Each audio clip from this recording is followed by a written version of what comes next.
ओम शांति। आज हमारे साथ सिरसा हरियाणा से जुड़ रही हैं बीके राजयोगिनी सुमन बहन, जो एनएलपी स्पेशलिस्ट हैं, मोटिवेशनल स्पीकर हैं और नशा मुक्ति अभियान में जुड़ी हुई हैं। साथ ही ये लोगों के माइंड बॉडी हेल्थ को लेकर पूरे भारतवर्ष में अवेयरनेस क्रिएट कर रही हैं।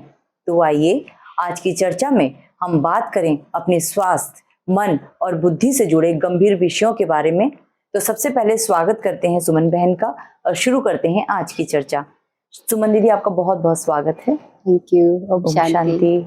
सुमन दीदी, आप दिल्ली यूनिवर्सिटी से पास आउट हैं। आप यूपीएससी की तैयारी कर रही थी और आज आप एक स्वास्थ्य से जो रिलेटेड एक फील्ड है उससे जुड़ गई। अचानक से आपके लाइफ में ऐसा क्या हुआ कि आपने एकदम से ही अपना फील्ड चेंज किया या अपनी लाइफ में इतना बड़ा चेंज लेकर आए आप? सोनम बहन, सबसे पहले तो आपका बहुत बहुत धन्यवाद, हमारे दर्शकों का भी बहुत बहुत धन्यवाद। देखिए, ये है ना, एक आंतरिक प्रक्रिया होती है, न जाने पता नहीं कब दीपक जग जाए। हम बाहर की यात्राओं पे तो हमेशा रहते हैं। जैसे मैं शुरू से लेके जब तक मैं स्टडी कर रही थी, दिल्ली यूनिवर्सिटी में पढ़ाई कर रही थी, उसके बाद जो भी मेरा दिनचर्या थी वो बाहर की तो बहुत सारी स्टडीज हो रही थी, यूपीएससी की तैयारी में भी लग गई थी, लेकिन मैंने कभी अंदर को जाना ही नहीं था।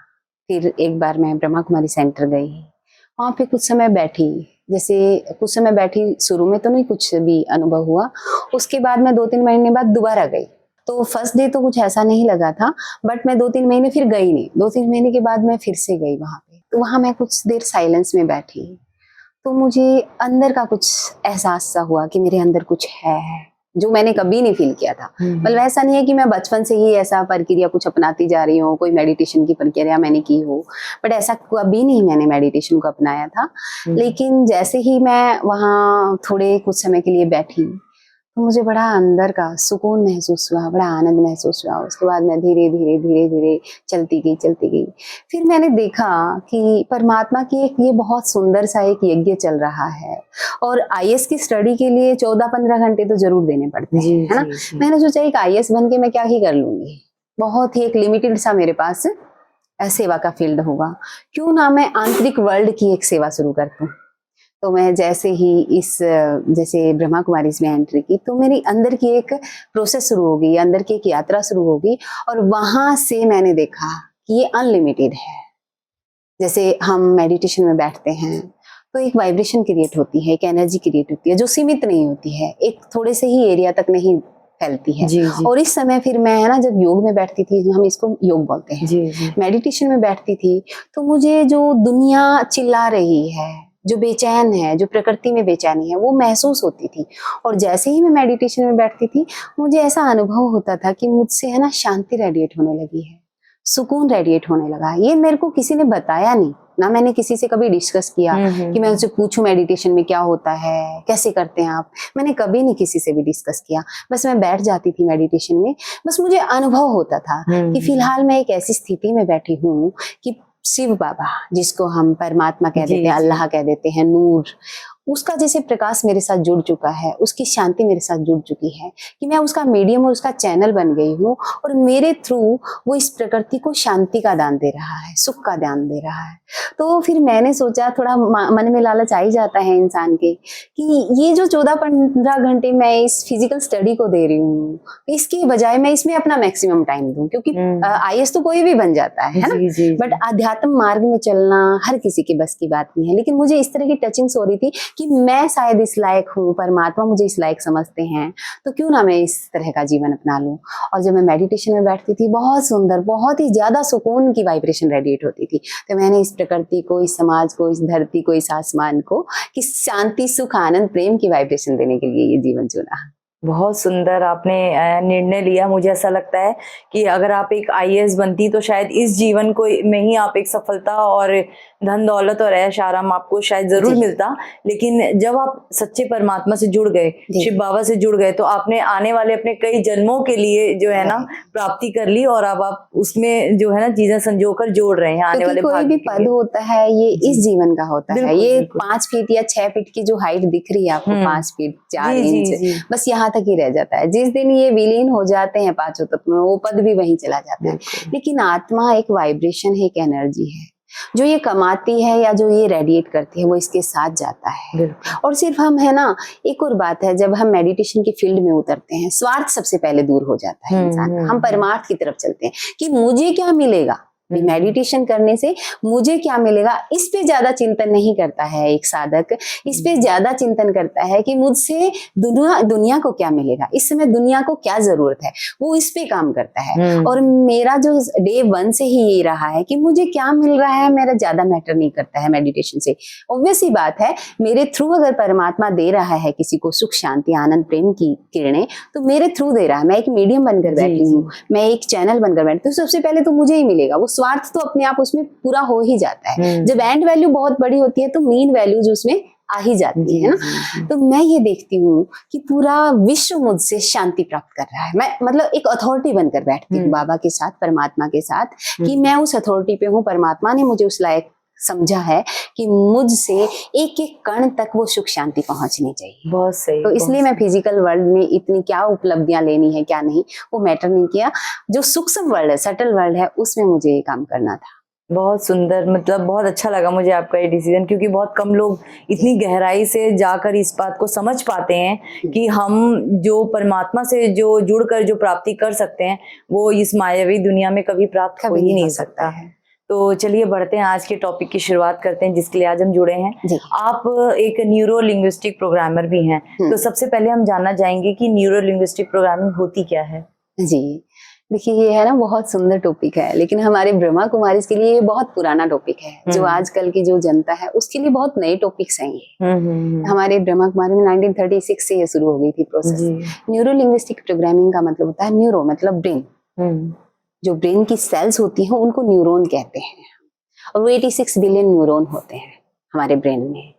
तो उनकी एक लैंग्वेज होती है, पर्टिकुलर लैंग्वेज, और वो लैंग्वेज कैसे कैच करता है, संकल्पों के थ्रू वो माइंड या ब्रेन मेरा कैच करता है। और वो क्या होता है, जब हम उस पर अटेंशन नहीं देते हैं तो वो एक पैटर्न पे चले आते हैं।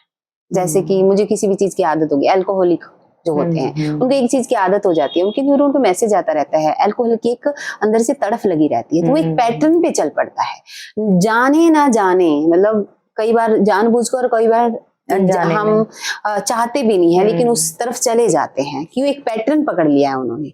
तो हम क्या करते हैं न्यूरो लिंग्विस्टिक प्रोग्रामिंग में, जो पैटर्न हो गया हमारे न्यूरॉन का उसको ब्रेक करते हैं। ब्रेक करके उसको प्रोग्रामिंग करते हैं अपने अनुसार, इन्वायरमेंट के हिसाब से नहीं, लोगों के हिसाब से नहीं, क्योंकि आसपास के लोग क्या हैं आजकल देखें, मैक्सिमम आसपास नेगेटिविटी क्रिएट हो रही है। तो मेरे न्यूरॉन ने भी एक नेगेटिविटी का पैटर्न पकड़ लिया, मेरे बिलीफ सिस्टम्स बहुत नेगेटिव हो गए हैं, तो उनकी हम प्रोग्रामिंग करते हैं, वो अपनी चॉइस से करते हैं कि कैसे मैं इन न्यूरॉन को मैसेज दूं। देखो, कोई भी मैसेज या कोई भी संकल्प एनर्जी क्रिएट करता है, और एनर्जी तो 2 ही प्रकार की हो सकती है, नेगेटिव, या तो नेगेटिव या पॉजिटिव। अभी मैं मैक्सिमम अगर अवेयरनेस के साथ संकल्प क्रिएट नहीं कर रही हूँ तो मुझसे कौन सी एनर्जी क्रिएट हो रही है। अगर एक ही दिन का एक मनुष्य एक ही दिन को ऑब्जर्व कर ले, पूरी दिनचर्या को 24 घंटे को, उसको पता चलेगा उसका 90% डे नेगेटिव में गया है।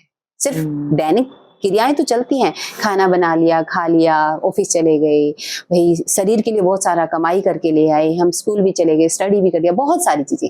मैं इन बातों की बात नहीं कर रही हूँ, मैं सूक्ष्म बात कर रही हूँ। आप अगर पूरा दिन देखेंगे, 90% आपका दिन जो एनर्जी क्रिएट की है, एनर्जी की बात कर रही हूँ, क्योंकि कोई भी कार्य कर रहे हैं उसमें भी एक एनर्जी बार बार, आत्मा तो कॉन्टिन्यूअस है, उसमें एनर्जी क्रिएट होती रहती है, लगातार है, आत्मा कभी ब्रेक नहीं लेती है, या तो नेगेटिव या पॉजिटिव। तो सुबह से लेके शाम तक अगर आप एनर्जी का स्केल देखेंगे अपना, तो 90% तक नेगेटिव जाता है। तो हम क्या रच रहे हैं अपने लिए? कहते हैं ना कि ये सृष्टि को संकल्पों से रचा जाता है। ब्रह्मा को संकल्प आया और सृष्टि की रचना हो गई। तो कौन है वो ब्रह्मा? मेरी सृष्टि और आपकी सृष्टि सोनम बहन क्या है, सेम सेम है? बिल्कुल, हम दोनों अपनी अपनी सोच से हमने अपनी सृष्टि एग्जैक्टली। आपकी सृष्टि और मेरी सृष्टि दोनों अलग अलग है। मेरी दुनिया अलग है, आपकी दुनिया अलग है, आपका लाइफस्टाइल अलग है, मेरा लाइफस्टाइल अलग है। यानी कि आप अपने ब्रह्मा हैं और मैं अपनी ब्रह्मा हूँ, यानी कि क्रिएटर हूँ। मैं क्रिएट कैसे करती हूँ अपनी दुनिया को? संकल्पों के थ्रू। और वो संकल्प क्या है? एक एनर्जी है, नेगेटिव या पॉजिटिव। अगर मैं पूरा सुबह से लेके शाम तक एक दिन को 90% तक नेगेटिव रच रही हूँ, देखिए मतलब नेगेटिव 90% नेगेटिव दिन बिताना मतलब क्या है?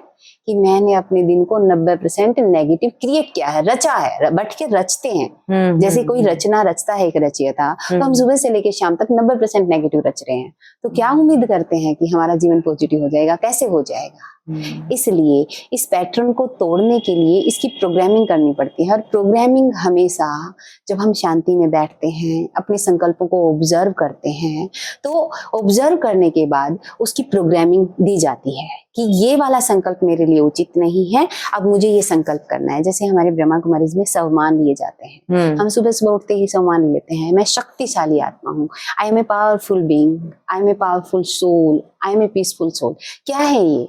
अपने न्यूरॉन को मैसेज देना, यानी कि प्रोग्रामिंग कर दी सुबह सुबह कि मैं शांत स्वरूप आत्मा हूँ, मैं एक शक्तिशाली आत्मा हूँ। यानी कि कमजोरी के संस्कार जो थे वो धीरे धीरे खत्म होने लगते हैं, पैटर्न टूट रहा है। अब देखिए प्रोसेस, साइंस है पूरी। जो कमजोरी के संस्कार है वो धीरे धीरे टूटने लगते हैं, शक्तिशाली एक वातावरण अंदर बनने लगता है, तो न्यूरॉन एक्टिव हो जाते हैं। वो कहते हैं इसको शक्तिशाली बनाना है। 86 बिलियन न्यूरॉन है, देखिए कितने हो जाते हैं 86 बिलियन, बहुत ही ज्यादा मात्रा है। वो नौकर की तरह काम करते हैं, वो अपनी तरफ से कोई डिसीजन नहीं लेते हैं। मैं जो संकल्प उनको देती हूँ, नेगेटिव दूंगी तो वो नेगेटिव में भी अपनी पूरी फोर्स लगाने वाले हैं, उदासी के दूंगी तो वो उदास कर देंगे मुझे। अगर मैंने बोल दिया मैं शक्तिशाली बीइंग हूँ तो क्या होगा?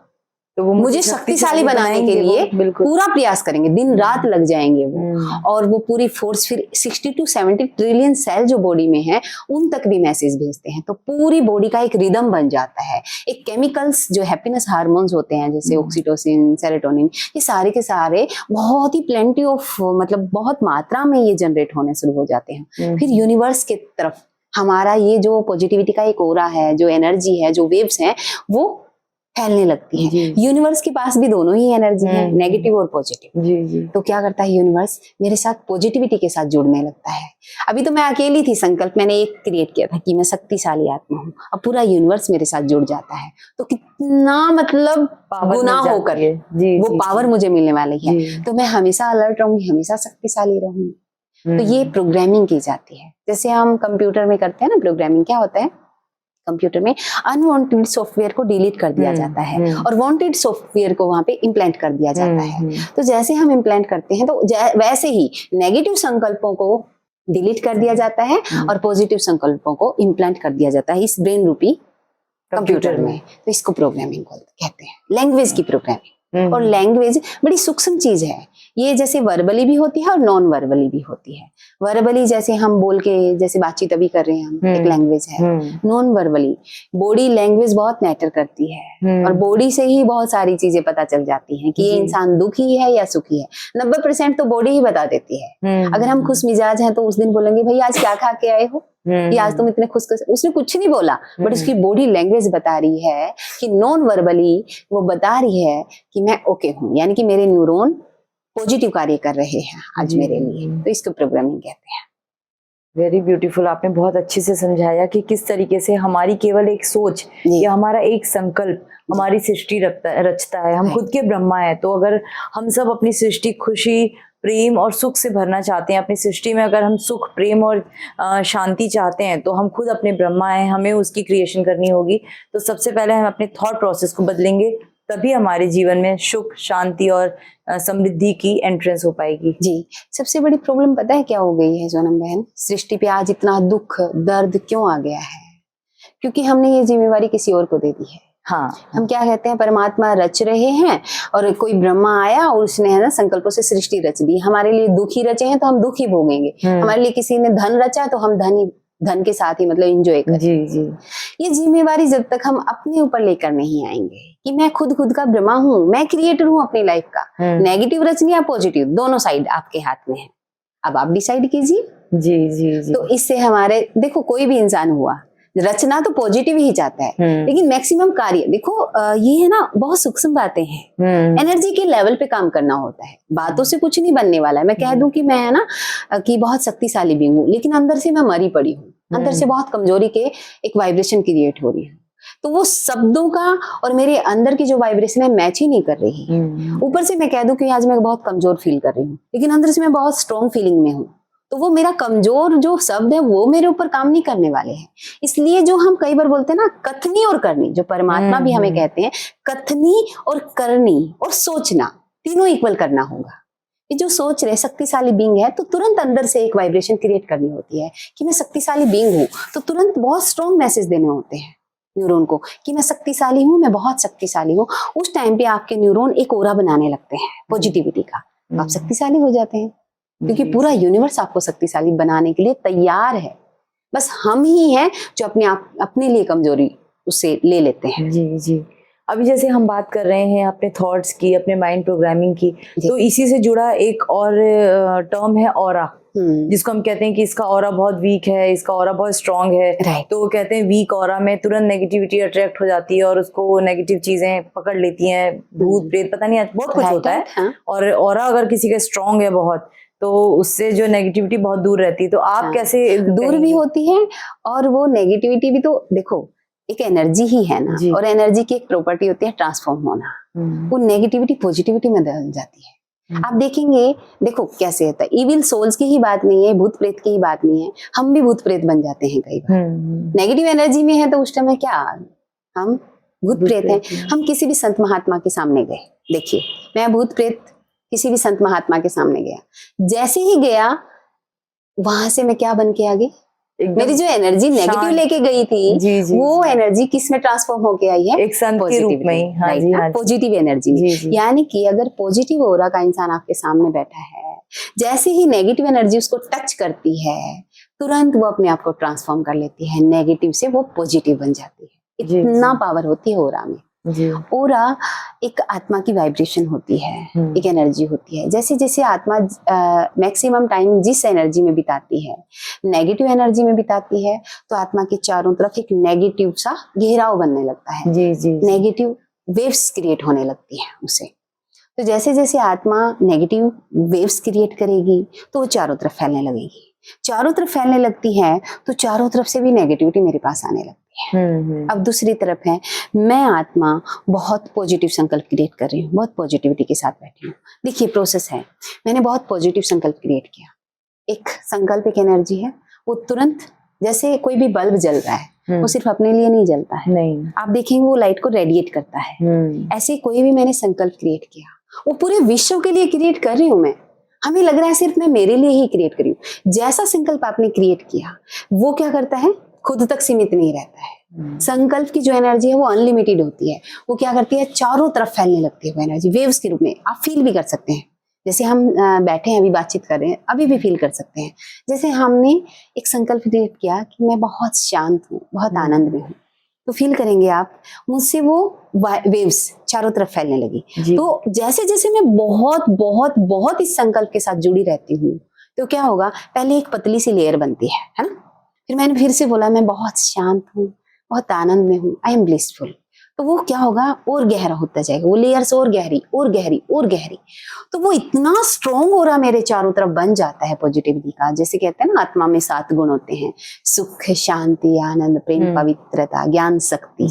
जैसे जैसे हम, जैसे कभी कभार जैसे दिन में टाइम मिल गया, कभी प्रेम की स्थिति में बैठ गई कोई आत्मा, कभी शांति की, कभी आनंद की, कभी सुख की। तो जैसे जैसे मैं जितना समय इनमें बिताऊंगी, मेरा बहुत पॉजिटिव हो रहा, बहुत ही पॉजिटिव लेयर्स बन जाती, गहरी लेयर्स बन जाती है।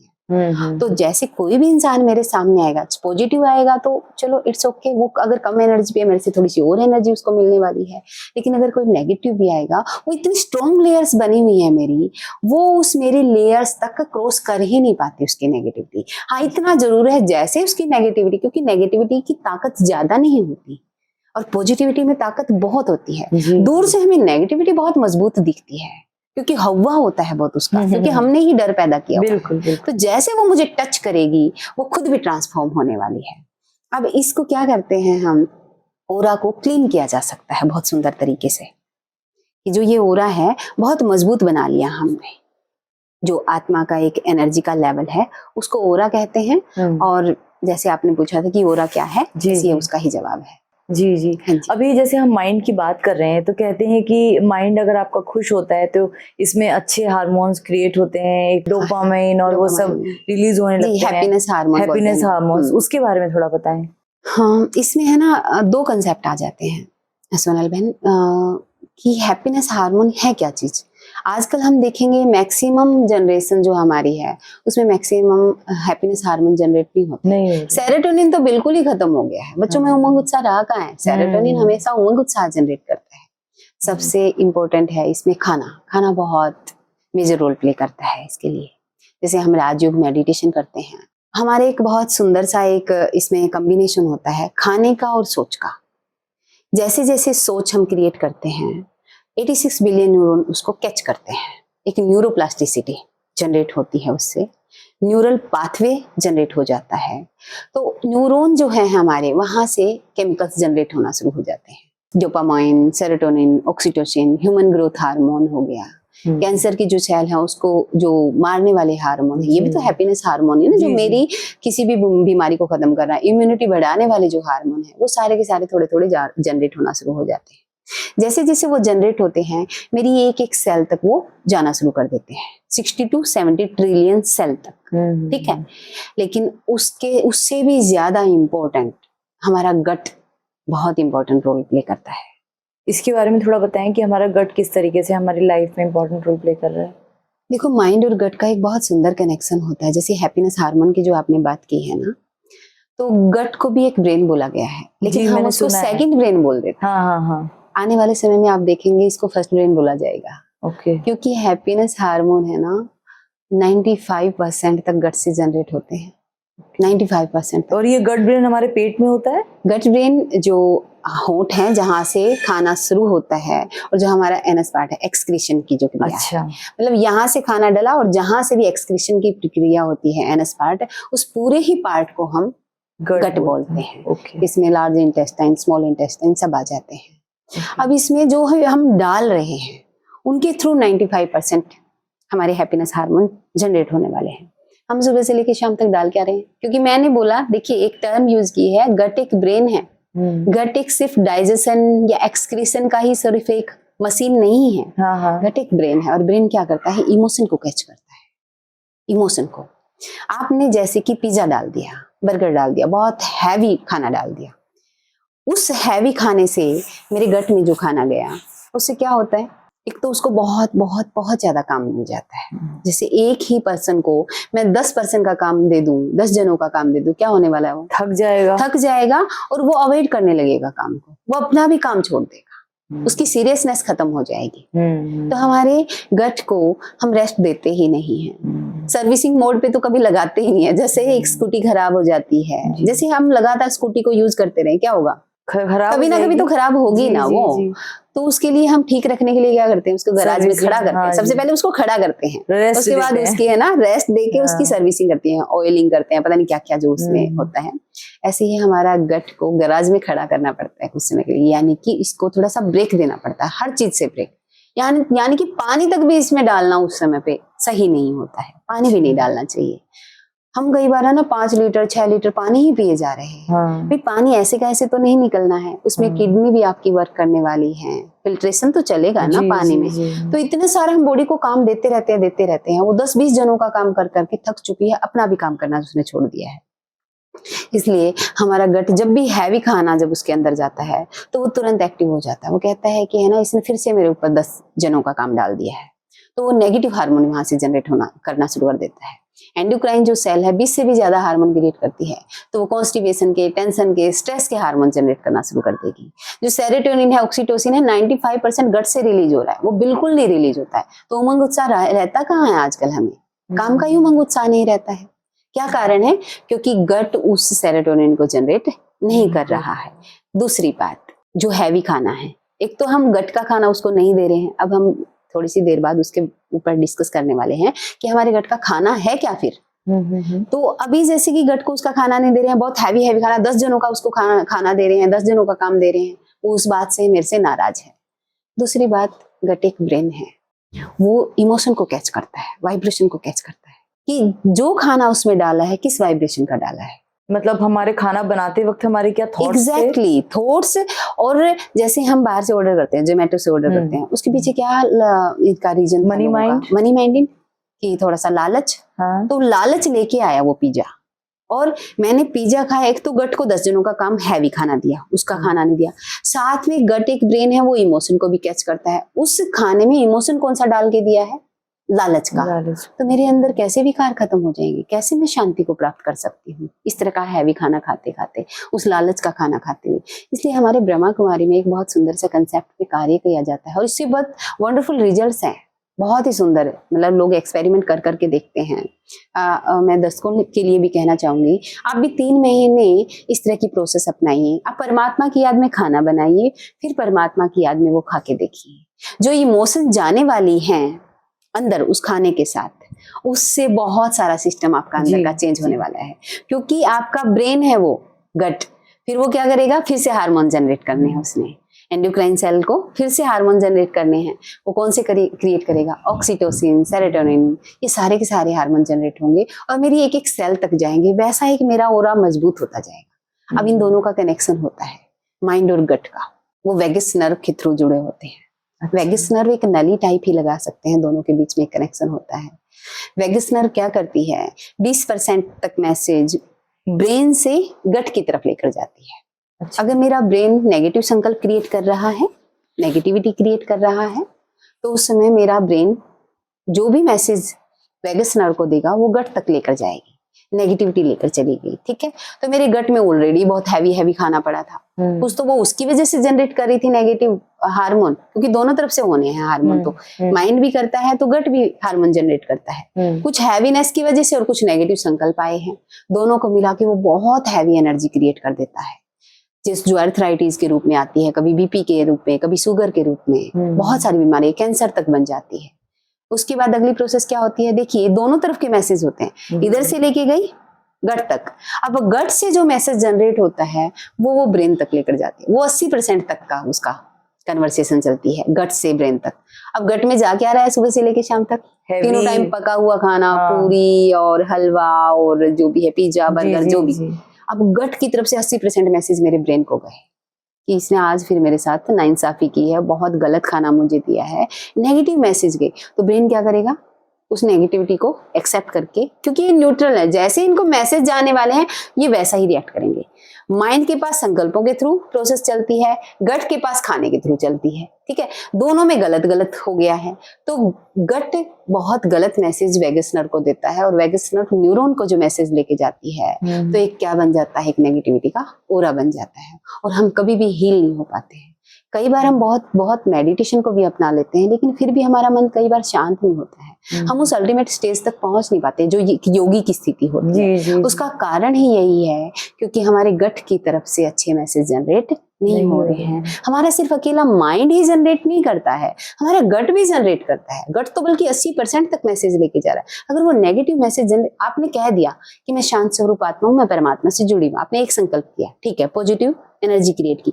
गट बार बार कह रहा है कि इसने आज फिर से मुझे पिज्जा खिलाया, फिर से मेरे साथ ये किया, फिर से, मतलब नेगेटिव एनर्जी। आप समझ रहे हैं ना मैं किस लेवल पे बात कर रही हूं? तो वो नेगेटिव, मैंने एक ही संकल्प किया तो वो तो 1000 भेज रहा है, ये 20 भेज रहा है, तो ये 80 भेज रहा है अपनी तरफ से।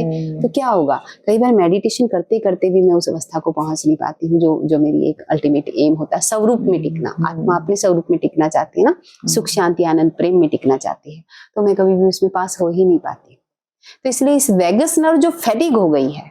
अब एक बात सुनिए, अब कोई भी मेरे सामने एक नौकर खड़ा है, मुझे उसको बार बार मैसेज देने हैं, ठीक है, तो वो अगर मैं 5 मैसेज 10 मैसेज दिन के 20 मैसेज देती हूँ तो फिर भी इजीली वो उसको कर लेता। अगर मैं एक ही दिन में उसको 1,00,000 मैसेज दे दूँ तो क्या होने वाला है, वो किस पे काम करेगा, फैटिग हो जाएगा ना, वो एक्यूरेटली काम नहीं करने वाला है। ऐसे ही वेगस नर्व ब्रेन में तो इतने थॉट चलते हैं आजकल, एक एक थॉट को फिर वो गट तक लेकर जाती है, वो कितनी ही मैसेज लेकर जाए। फिर गट से हम एक खाना हमारा पचता नहीं है, दूसरा खाना उसमें आ जाता है, दूसरा खाना पचता नहीं है, तीसरा आ जाता है, और बीच में स्नैक्स वगैरह तो चलते ही रहते हैं। तो वो इतने मैसेज ले जाके बिल्कुल फैटिग हो गई है, एकदम थक गई है, बर्न आउट हो चुकी है। वेगस नर्व अपना काम ही नहीं कर रही है प्रॉपरली, और हमारी कैंसर की 4th स्टेज आ जाती है, तब तक भी हमें नहीं पता चलता है कि हम बीमार, इतनी इस लेवल तक बीमार हो गए। क्यों? क्योंकि वेगस नर्व एक्यूरेटली काम नहीं कर रही है। अब वेगस नर्व काम कैसे कर सकती है? क्योंकि देखो, अगर हमें हेल्दी होना है, माइंड से भी और बॉडी से भी, गट से और माइंड से, दोनों से हेल्दी होना है, उसका एक ही माध्यम है हमारे पास, क्या? Vagus nerve. जी। और वैगस नर्व को हील करने का एक ही तरीका है, मेडिटेशन। मेडिटेशन ही एक ऐसा तरीका है, जैसे योग निद्रा भी बोल सकते हैं, योग निद्रा भी एक मेडिटेशन का ही जी रूप है। जी जी। योग निद्रा और राजयोग मेडिटेशन या कोई भी मेडिटेशन अपनाकर आप उसको बहुत सुंदर तरीके से हील कर सकते हैं। थोड़ा सा खाना इंप्रूव करके, माइंड को संकल्प पॉजिटिव देके आप एक हेल्दी लाइफस्टाइल अपना शुरू कर सकते हैं। जी, बहुत सुंदर बात कही आपने, क्योंकि आज आप देखेंगे तो हर एक घर में लोग बीमार हैं, और जैसे शुगर, बीपी, कोलेस्ट्रॉल, ये सब तो बहुत आम बीमारी हो गई जो हर एक व्यक्ति को मतलब है ही है। देखो मान के हमारी बॉडी चलिए। कितना सुंदर तरीके से काम करती है। जी, मैं जी। इसमें कहूँ, मैं जो ऐड कर करके डाल रहे हो ना बॉडी को, हाँ। वो बाहर निकालने की कोशिश करती है, कभी शुगर के थ्रू, कभी बीपी के थ्रू, कभी कैंसर के थ्रू, वो अंदर रखना नहीं चाहती है। जो आपने सोल्ट ऐड करके डाला, जो आपने अग्नि तत्व एक्स्ट्रा ऐड करके डाला, जो आपने मीठा ज्यादा ऐड, अग्नि तत्व समझ रहे जी, हैं, जी, बिल्कुल। पके हुए खाने को ही बार बार हाँ, हाँ। पकाते रहते हैं। जैसे सब्जियां ऑलरेडी पकी हुई है प्रकृति में, उसमें और एक्स्ट्रा अग्नि तत्व डाल दिया, तो लेकिन मेरी बॉडी की तो एक लिमिट्स है ना, जितना अग्नि तत्व मैं ले सकती हूँ वो उतना ही अग्नि तत्व अपने पास रखती है, और उससे जो एक्स्ट्रा है वो किसी बीमारी के रूप में वो बाहर निकालती है। हम सोचते हैं बीमारी हमारी दुश्मन है, वो दुश्मन नहीं है, वो बॉडी का एक रिएक्शन है, बता रही है कि मेरे पास अग्नि तत्व ज्यादा हो गया था, वायु तत्व ज्यादा हो गया था, तो मैं इसको निकाल रही हूँ, निकालने में मेरी मदद करो। लेकिन हम क्या करते हैं, उससे भी मोटी गलती कर देते हैं, एलोपैथी दवाई लेके उसको दाब देते हैं, फिर वो और बड़े रूप में आती है, और बड़े रूप में आती है। मुझे लगता है कि आज मैं जो इस शरीर में हूँ, मैंने कभी इतनी गहराई से कभी नहीं सोचा कि मैं अपने इस शरीर के ऊपर मैंने कभी तरस नहीं खाए। आज इतनी वर्ष की उम्र हो गई और हम कितना अत्याचार करते रहे शरीर पे, अंदर ही अंदर ये कितनी परेशान है हमारा ये शरीर, हमारा एक एक अंग अंदर से कितना थक चुका है, कितना परेशान है, कितना दुखी है। जब हम अंदर से दुखी होंगे तो बाहर खुशी कैसे आ सकती है, दिमाग और नहीं, इसीलिए शायद अंदर की जनरेशन है ना। जी जी, इसीलिए तो आज ज्यादातर देखें तो हर कोई स्वास्थ्य को लेकर कहीं ना कहीं परेशान है। छोटी मोटी दिक्कतें हर किसी के जीवन में है स्वास्थ्य को लेकर। और जब हम अपनी बात करें अपने दादा परदादाओं के जमाने की, तो उस टाइम पे तो बीमारियां जैसा कोई कंसेप्ट था ही नहीं। क्योंकि एक और बात थी, जब वो खाना खाते थे ना, चलो वो पका हुआ भी खा लेते थे, लेकिन उसके बाद वो डिटॉक्स तो बार बार करते थे बॉडी को। कितना मेहनत करते थे वो, फिजिकली मेहनत, वो तुरंत निकाल देते थे। बिल्कुल बिल्कुल। हम क्या करते हैं, इतना सारा खा के एसी में बैठ जाते हैं। बिल्कुल। कोई कोई तो है जिसको 1 मिनट भी पसीना नहीं आता है, और आ भी जाए ना पसीना, उससे वो इतना चिढ़ जाता है। अरे बॉडी का रिएक्शन है वो, आपकी बॉडी में डिटॉक्सिफिकेशन चल रहा है, टॉक्सिन्स जमा हो गए हैं, टॉक्सिन्स इतने एक्यूमुलेट हो गए हैं आपकी बॉडी में, उनके निकलने दीजिए ना। यूरिन के थ्रू निकालता है, सुबह जब हम फ्रेश होते हैं उसके थ्रू निकालता है बॉडी, आंसुओं के थ्रू निकालता है। आप देखेंगे आंसू चरचरे से होते हैं, थोड़ा सा मतलब नमकीन सा टेस्ट होता है। आपकी बॉडी में जैसे बीपी के थ्रू निकालता है, पसीने के थ्रू। जो बॉडी में आप एक्स्ट्रा सोल्ट डाल रहे हैं, बॉडी के पास और कोई चारा नहीं है। परमात्मा ने इतने सुंदर सिस्टम बना के भेजा है कि कुछ इसमें गलत डालोगे ना, तो साथ में मैं एक मशीन लगा देती हूँ फिल्ट्रेशन की, लेकिन हम वो फिल्ट्रेशन होने ही नहीं देते, क्योंकि थोड़ा बहुत पसीना गर्मियों में आ जाता था, आजकल एसी में बैठे रहते हैं, वो पसीना ही नहीं आने देते जी। तो कैसे फिल्टर होगी बॉडी, कैसे वो टॉक्सिन जो एक्यूमुलेट हो गए हैं वो कैसे दूर होंगे। जी, बहुत सुंदर और गहरी जानकारी से भरपूर रही अभी तक जो हमारी चर्चा है। मुझे ऐसा लगता है कि जो भी व्यूअर्स इसे देख रहे हैं उन्हें ये चीज़ समझ में आएगी कि हम जो इस शरीर के अंदर बैठे हैं, हम जो आत्मा, हम अपने आप को चैतन्य आत्मा रूप में देखें, तो इस शरीर जो भगवान ने हमें 5 तत्वों का दिया है, इसे संजो कर संभाल कर रखना है। जब तक हम इस जीवन में कम से कम स्वस्थ रहें, ये परमात्मा की सबसे बड़ी हमारे लिए ब्लेसिंग्स है। तो इस शरीर को स्वस्थ रखना भी हमारी उतनी ही जिम्मेदारी है। अच्छा, हम आगे बढ़ते हैं अपनी चर्चा में। जैसे अभी आपने बताया कि हम जैसा खाते हैं वैसे ही हमारे थॉट्स हो जाते हैं। आज की डेट में लोग जैसे आपने कहा हैवी फूड खाते हैं, जंक फूड खाते हैं। आपने बताया था कि एक गट की भी अपनी एक फूड होती है, वो क्या फूड होता है? मतलब लाइट फूड, क्या मतलब हमें प्रकृति का दिया हुआ कच्चा खाना खाएं या फिर कुछ हल्का फुल्का कुक्ड फूड?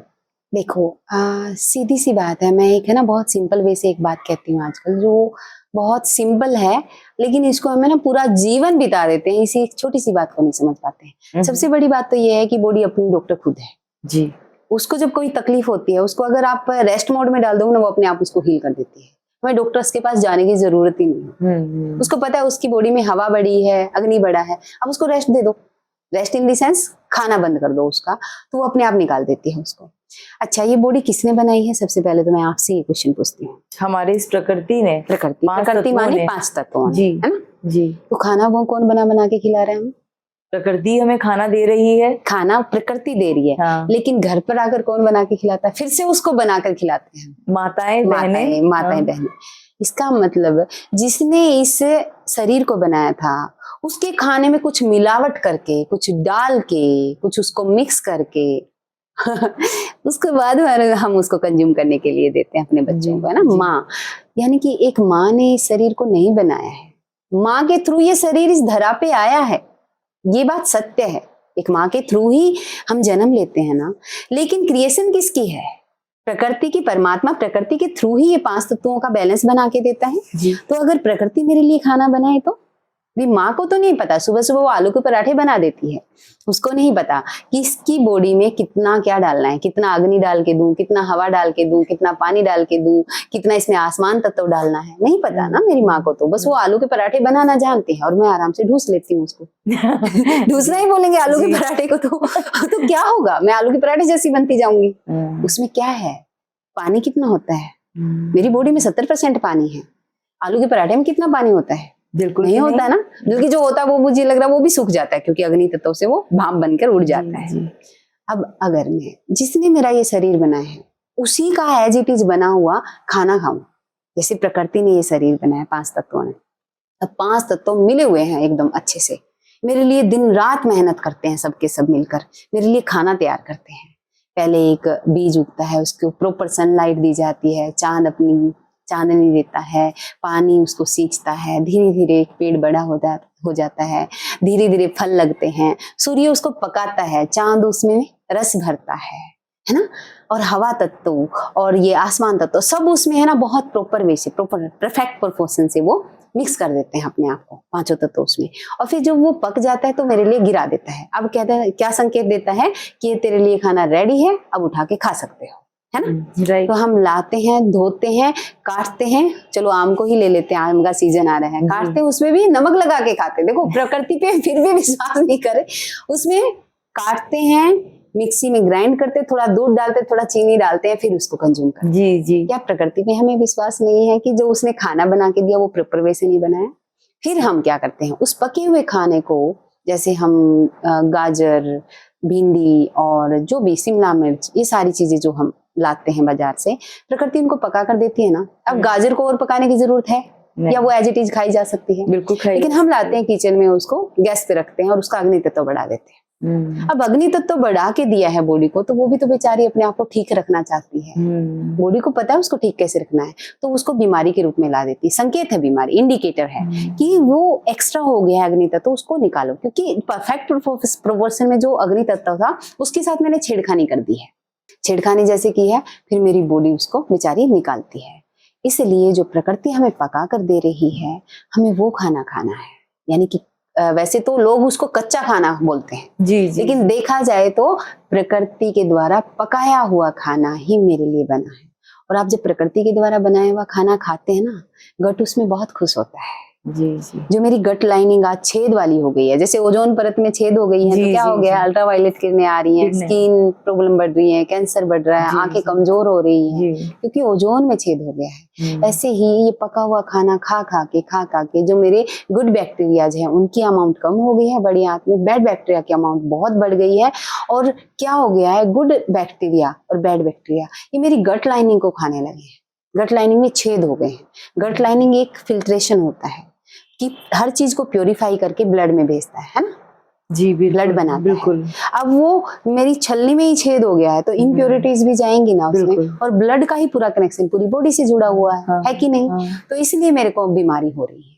अब क्या करना होगा हमें, प्रकृति के द्वारा बनाया हुआ खाना और थोड़ा सा इसको रेस्ट, फास्टिंग, जिसको हमारे शास्त्रों में भी बहुत ऋषि मुनि बहुत लंबे लंबे समय तक फास्ट करते थे। क्योंकि जब मैं आत्मा फास्ट करती हूँ तो मैं हीलिंग मोड में चली जाती हूँ। जो बीमारियां एक्स्ट्रा आ गई हैं वो हील होने लगती हैं, वो डिटॉक्स होने लगती हैं, टॉक्सिन्स निकलने लगते हैं और मैं अपनी ओरिजिनल अवस्था पे आने लगती हूँ। तो फास्टिंग से गट लाइनिंग मेरी इंप्रूव हो जाती है, ठीक हो जाती है, और मैं हेल्दी लाइफस्टाइल में दोबारा आ सकती हूँ। कई कहते हैं बहुत अब तो क्या होगा, बहुत बीमारी आ गई। नहीं, परमात्मा सबके लिए ऑप्शन रखते हैं।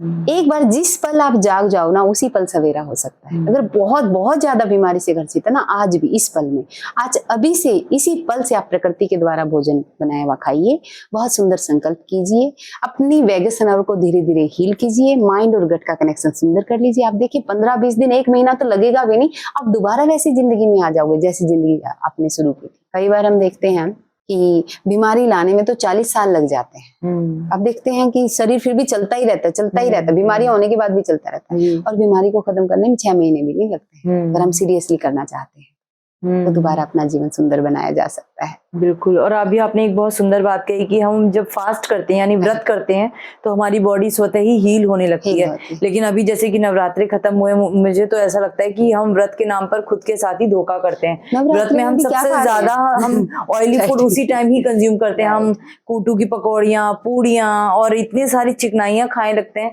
मुझे ऐसा लगता है कि कैसा व्रत था, सारे दिन तो आपने चलो व्रत रखा, लेकिन शाम को आपने इतना हैवी डाइट ले लिया, तो 3 टाइम का खाना तो आपने एक बार में कंज्यूम कर लिया। कैसे व्रत था ये?